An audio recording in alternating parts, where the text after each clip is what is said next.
I've been playing RPGs since the first Pokemon games came out in 1996, and I can honestly say that there are only 6 RPGs that I have ever played that I would still consider worth my time.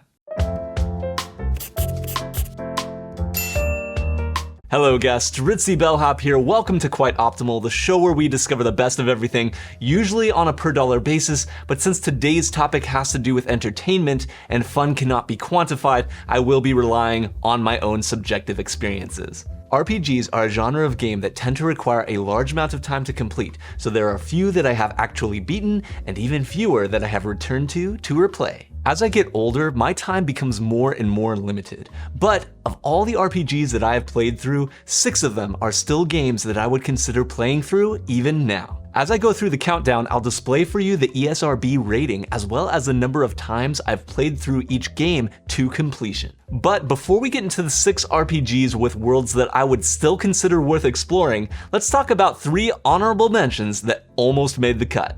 First honorable mention is Pokemon Leaf Green.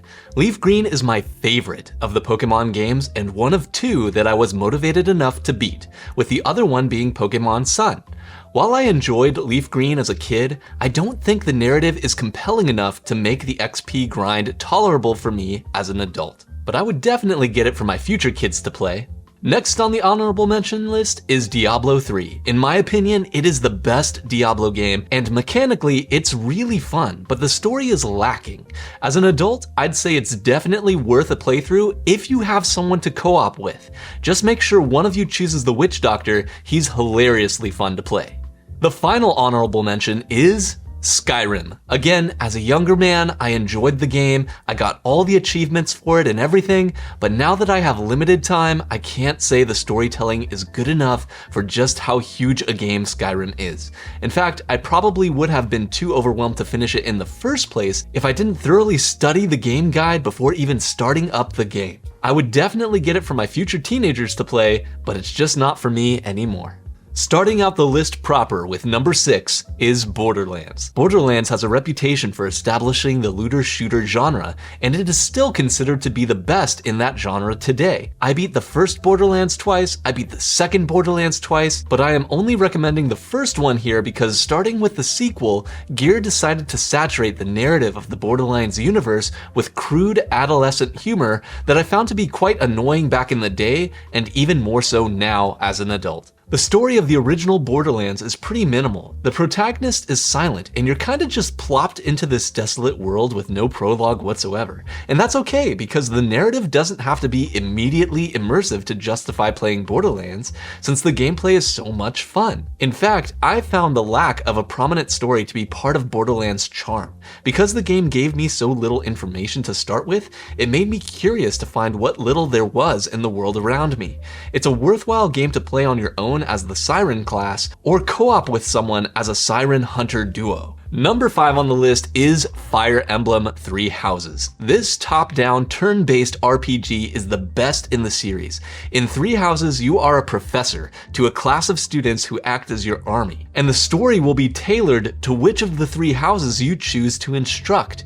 Between battles, you train with your students and build relationships with them and between them in order to make them more valuable fighters. Although the mechanic is optional, I love the fact that the Fire Emblem games feature permadeath for your characters. It makes it so you feel a sense of responsibility as you command your troops, and there's an actual sense of loss when a character dies on the battlefield. While initially disappointing, those moments of loss become a unique part of the story you experience, different from other people in their playthroughs. If you have a Nintendo, definitely pick it up.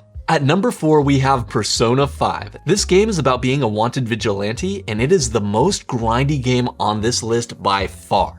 But it is so good. The premise is cool, the characters and voice acting is well done, and the music is phenomenal. The only improvement I can think of for the game is that I wish it was 20% shorter. I think the thing that kept the grind tolerable, aside from the storytelling and the music, is that the grindy combat is broken up with periods of time where the game becomes a social simulator for a while, which is actually the part of the game I like the most. I loved choosing where to spend my time and who to speak with, and just exploring the Tokyo metro area in general is just so appealing to me. If you have the appetite for a longer game, Persona 5 is the game for you.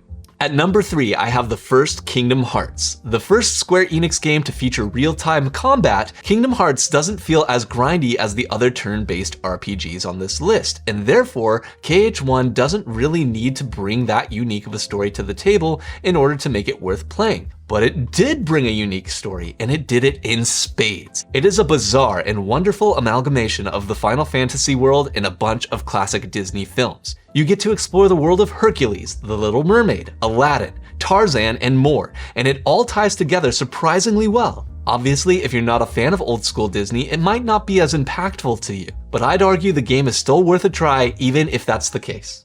In second place is Bravely Default. This is a Square Enix game for the 3DS that is effectively a much better version of Final Fantasy III.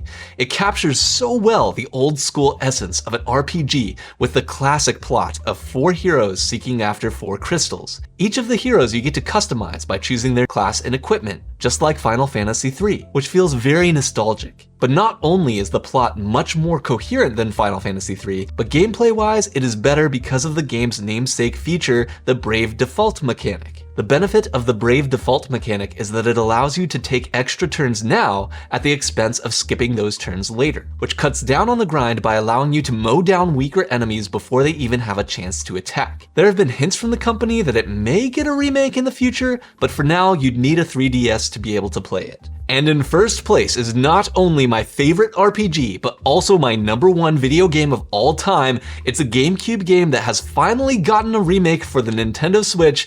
It's Paper Mario and the Thousand Year Door. Thousand Year Door has an amazing story about finding a secret treasure hidden below an ancient city. There are many different characters that you meet along the way with their own charming sub-stories. The art style is unique, the music is great, and the game doesn't feel too long or grindy, especially if you skip the side quests, which I never have in any of my 4 or 5 playthroughs of the game. If you haven't tried it yet, pick it up, you will not regret it. So there you have it, 6 RPGs that I have replayed and would still consider replaying to this day. If you'd like to see more videos on optimal living, I've left them for you just to the right of the hat rack. And should you ever have need of a ritzy bellhop again, you can summon me by ringing that secret bell that appears after hitting the subscribe button.